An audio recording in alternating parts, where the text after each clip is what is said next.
को अभी मैं रख देता हूँ भोजपुरी फिल्म इंडस्ट्री के सामने, क्या चल रहा है वहाँ पे वही कमरिया चोली, अगर वो जो कहानी बताना चाह रहे हैं आपके तक पहुँच ही नहीं रही है तो फिर काम क्या हुआ डायरेक्टर का। Hey guys, welcome to Filmi Nama. I am Pravir. कुछ देर पहले मैंने चमकीला मूवी देखी and finally I can say that Imtiaz Ali is back. पिछली कुछ फिल्म्स उनकी जब हैरी मेट सेजल या फिर लव आजकल उतनी अच्छी नहीं चली थी एंड हमें भी उतनी पसंद नहीं आई थी, बट इम्तियाज़ अली का जो इन्फ्लुएंस है वो मेरे पे काफ़ी ज़्यादा रहा है। अगर आप मेरे चैनल को फॉलो करते हैं तो आपको पता होगा that how Tamasha has affected me. आप ये वीडियो में जाके देख सकते हो, जिसमें मैंने तमाशा की फिलोसफी के बारे में बात किया और कैसे ये मुझे इतना डीपली अफेक्ट की थी मूवी।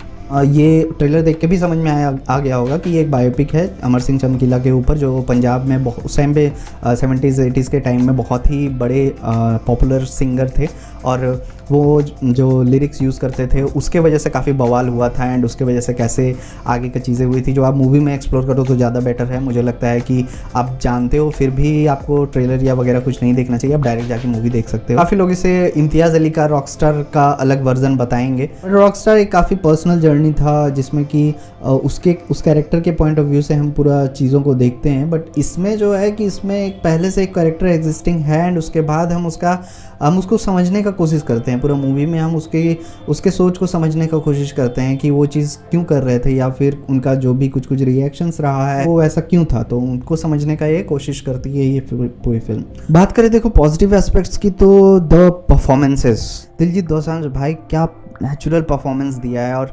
मतलब जब आप देखोगे तो आपको लगेगा कि यही प्ले कर सकते थे अमर सिंह चमकीला। जिस वे में जिस नेचुरल फ्लो के साथ वो प्रेजेंट किए हैं ना इस कैरेक्टर को, दैट इज़ कमेंडेबल। और मुझे लगता है कि जिस डेलिकेट वे में वो इस सब्जेक्ट को भी ट्रीट किए होंगे ना, वो भी एक अलग फ्लेयर ऐड किया होगा कैरेक्टर में, क्योंकि उस चीज़ को उसके मेंटालिटी को समझना, क्योंकि वो वहीं से हैं एंड वो ज़्यादा अच्छे से समझ पाएंगे उस चीज़ को। कहीं देखा था कि शायद दिलजीत सर ये मूवी का प्लान पहले कर चुके थे और ये शायद शूट करके भी रेडी थी, बट उसके बाद फिर इम्तियाज़ अली इंटरवीन किए एंड आके फिर ये फिल्म का आइडिया पिच किए थे। बट जो भी है उनका काम बहुत ही अच्छा है। इसके अलावा बात करें तो परिणीति चोपड़ा का भी परफॉर्मेंस काफ़ी अच्छा है। मुझे लगता है कि वो उनका परफॉर्मेंस काफ़ी अंडररेटेड रहा है कुछ मूवीज़ में भी, जैसे कि हंसी तो फंसी करके एक मूवी आई थी संदीप और पिंकी फरार में जो उनका परफॉर्मेंस था, बट मुझे लगता है कि उनको और भी क्रेडिट मिलना चाहिए। इस मूवी में भी उनका एक काफ़ी अंडरटोन सा परफॉर्मेंस है जो बैकग्राउंड में कहीं पे एग्जिस्ट कर रही है, उनका प्रेजेंस है, फील होगा आपको, बट कहीं पे भी वो फोरग्राउंड में आती नहीं है और शायद उनका कैरेक्टर भी इस वे में ही रखा गया है, तो उस हिसाब से वो काफ़ी अच्छा परफॉर्म करती हैं। इसके अलावा जो चीज़ मुझे सबसे ज़्यादा अच्छी लगी और काफ़ी एक फ्रेश फील देती है मूवी को ना, वो है इसकी एडिटिंग डन बाय आरती बजाज, जो काफ़ी वेल नोन है अपने एडिटिंग प्रोवेस के वजह से। काफ़ी सारे बढ़िया ग्रेट मूवीज़ को एडिट किया है, उनकी लिस्ट आप देख सकते हो गूगल करके। बट बहुत अलग अलग टाइप का एक्सपेरिमेंट हुआ है, जैसे कि बीच में मूवी पोस्टर्स आने लगेंगे, बीच में एनिमेशन टाइप का यूज़ किया गया है, वो एनिमेशन भी इतना कमाल का है ना। इसके अलावा देखो जब गाने जो चल रहे होते हैं वो पंजाबी में होते हैं, अब जो नॉन पंजाबी ऑडियंसेस है जैसे कि मैं और पंजाबी गाने तो बिल्कुल नहीं समझ में आएंगे। ये मूवी का पूरा थीम ही इस लिरिक्स पे ही है और लिरिक्स अगर हमें नहीं समझ में आएगी तो हम वो फील नहीं कर पाएंगे ना कि भाई क्यों ये इतना ज़्यादा ऑफेंसिव लग रही है लोगों को। उस वक्त के लोगों को जो वो इतना ऑफेंसिव लगी थी वो क्यों लगी थी, अगर हमें लिरिक्स ही नहीं समझ में आएंगे तो आप देखोगे पूरा मूवी जब चल रही है ना तो उस टाइम लिरिक्स भी लिखा हुआ आएगा स्क्रीन पे जो और वो पढ़ना भाई आप मतलब बहुत अलग वे में मतलब दिखाया गया है और ये बहुत ही प्लस पॉइंट है मूवी का। मूवी इतना सीरियस नहीं बना देती है कि यार नहीं आपको पंजाबी नहीं आती है तो आपको समझ में नहीं आएगी। भाई यही तो काम है ना डायरेक्टर का, अगर वो जो कहानी बताना चाह रहे हैं आपके तक पहुंच ही नहीं रही है तो फिर काम क्या हुआ डायरेक्टर का। तो इस वजह से वो काफ़ी बहुत बढ़िया डिसीजन था जो भी था। वो लाइंस बीच में आएंगे जो ऑब्जेक्शनेबल लाइंस उस टाइम के हिसाब से थे, वो लाइंस आएंगी उनको आप पढ़ोगे वो समझ में आएगा, बट फिर भी जब गाना चलेगा ना उस टाइम आई रिक्वेस्ट यू कि रीड द सबटाइटल्स में आपको समझ में आएगा कि ये गाने का मतलब क्या है। और यहाँ से एक बहुत बढ़िया डिबेट मूवी में स्टार्ट होता है कि जहाँ पे एक बहुत ही क्लास डिवीज़न टाइप का आ जाता है गाने में भी। उसमें एक पुलिस ऑफिसर का भी रोल है जिसमें कि वो अपने आप को इन सब से थोड़ा ऊपर मानते हैं और वो पसंद नहीं करते हैं इस टाइप के गाने और बोलते हैं कि ये सब गाने तो ट्रक ड्राइवर्स सुनते हैं। तो वैसा ही आप देखोगे कि अभी भी है, अभी भी उस टाइप का अगर आप देखोगे तो जो मूवीज़ डिस्कशन होगा या फिर गाने डिस्कशन होते हैं उसमें भी ना आपको टेस्ट के हिसाब से जज किया जाएगा। मूवीज़ में भी अगर आप बोलोगे कि मैं हार्डकोर बॉलीवुड फ़ैन हूँ, मुझे कभी खुशी कभी गम पसंद है, मुझे कुछ कुछ होता है पसंद है, तो फिर आपको एक अलग नज़रिए से देखेंगे वो लोग जो काफ़ी हाई वर्ल्ड क्लास सिनेमा देखते हैं। तो यहाँ पे भी एक कनेंड्रम, एक डिबेट टाइप का दिखता है जो कि यूनिवर्सली एप्लीकेबल है सब जगह पे। यही चीज़ उस मूवी में भी गाने के थ्रू प्रेजेंट किया गया है। अब सेम सिचुएशन को अभी मैं रख देता हूँ भोजपुरी फिल्म इंडस्ट्री के सामने, क्या चल रहा है वहाँ पे वही कमरिया चोली, यही सब लहंगा, यही सब चल रहा है, ठीक है।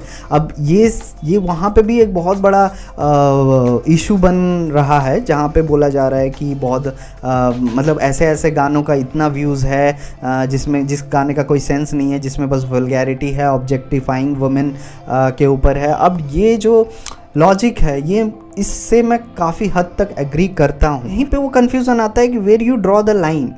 थिंग इज़ कि भाई आप गाने किस लिए बना रहे हो? जब उन गानों पे ऑडियंस को मज़ा आ रहा है तो फिर पॉइंट क्या है आपका क्वेश्चन करने का इन गानों का? तो यहाँ पे एक बहुत बढ़िया डिबेट बनता है और मैं चाहता हूँ कि इस पे बात हो। अभी जो उस टाइम जो पंजाब इंडस्ट्री में उस गाने को लेके या उस गायक को लेके हो रही थी ना, अभी भोजपुरी इंडस्ट्री में सेम चीज़ अन्य गायकों के लिए होगा। बट अभी मुझे पता है कि मैं ये लाइन बोला हूँ और कमेंट्स में लोग आगे गाली देंगे कि भाई तुम क्यों वो चीज़ को सपोर्ट कर रहे हो। That's not the whole point कि मैं सपोर्ट कर रहा हूँ या मैं अगेंस्ट हूँ, मुझे पसंद है नहीं पसंद है, दैट्स नॉट द इशू। और वही चीज़ ये फिल्म भी एड्रेस करती है कि ये इशू ही नहीं है कि पसंद क्या है नहीं पसंद है, ये काफ़ी सब्जेक्टिव मैटर है। ये पूरा इशू को बहुत अच्छे से, बहुत डेलिकेट वे में डील करती है मूवी। इसके अलावा मूवी में जो पॉलिटिक्स दिखाया गया है वो भी काफ़ी अच्छा है, जिसमें कि कोई क्लियर आंसर नहीं दिया गया है कि ये ऐसा क्यों हुआ था, क्योंकि वो एक्चुअल में आज तक आंसर किसी को पता चला नहीं है कि हुआ क्यों था ये चीज़। बस डिफरेंट एंगल से चमकीला सर की लाइफ को दिखाया जाता है कि इससे ये ऑफेंड हुए थे, इससे ये ऑफेंड हुए थे, बट अब एक्चुअली में क्या हुआ था ये किसी को पता एक्चुअली में है नहीं उतना। इसलिए मूवी बहुत ज़्यादा आंसर्स ढूंढने में टाइम वेस्ट नहीं करती है। रैदर मूवी में बहुत सारे क्वेश्चंस रेज किए जाते हैं जो आपको सोचने पर मजबूर कर देंगे। और मुझे सबसे अच्छी बात यही लगी कि 70s की 80s की मूवी आज भी सोशली इतना रिलेवेंट है। आज भी वो चीज़ देख के आपको समझ में आ रहा है कि हाँ क्या चल रहा है या ऐसा होना चाहिए था। इसके बाद भी मुझे लगता है कि एक बहुत अच्छा डिबेट होना चाहिए सोसाइटी में इस चीज़ को भी लेके। इसके अलावा जो पंजाब को दिखाया गया है, शूट किया गया है, वो भी काफ़ी अच्छा है। डायरेक्शन तो मैं बोल ही दिया कि बहुत ही ज़बरदस्त है। तो इस वजह से मुझे लगता है कि ये फिल्म आपको ज़रूर देखनी चाहिए। नेटफ्लिक्स पे रिलीज़ हुई, आई डोंट नो हॉल में क्यों नहीं रिलीज़ की गई थी। नॉट श्योर कि ये डिसीजन सही था नेटफ्लिक्स पे रिलीज़ करना या नहीं। कभी लगता है कि नहीं हॉल में रिलीज़ कर देनी चाहिए थी, क्योंकि बहुत सारे हार्डकोर फैंस हैं इम्तियाज़ अली के जो देखने जाएंगे ही मूवी। क्या सब लोग अप्रिशिएट कर पाते हॉल में जाके? फिर शायद ये मूवी OTT पे आती तो फिर फट जाती, तो इसलिए शायद पहले OTT पे ही रिलीज़ कर दिया गया। हाईली रिकमेंडेशन रहेगा कि ये मूवी आप ज़रूर देखें। इसके अलावा देखो यार, मैं ज़्यादा अभी रिव्यूज़ कर नहीं रहा हूँ, बिकॉज मैंने डिसाइड किया है कि जो मूवी मुझे पसंद आएगी मैं वही देखूँगा और वही रिव्यू करने वाला हूँ। तो ये रिव्यू नहीं है, एक्चुअली रिकमेंडेशन ही है। आप जाके देखो, एंजॉय करो। बड़े मियाँ छोटे मियाँ पे टाइम वेस्ट करने से बेटर है इसको जाके देखो, ट्राई करो। आज शायद पॉडकास्ट अभी बहुत सारे आने वाले हैं, काफ़ी लाइंड अप हैं, काफ़ी इंटरेस्टिंग पॉडकास्ट लाइंड अप है। तो मिलते हैं फिर अगले वीडियो में, तब तक के लिए बाय बाय, थैंक यू।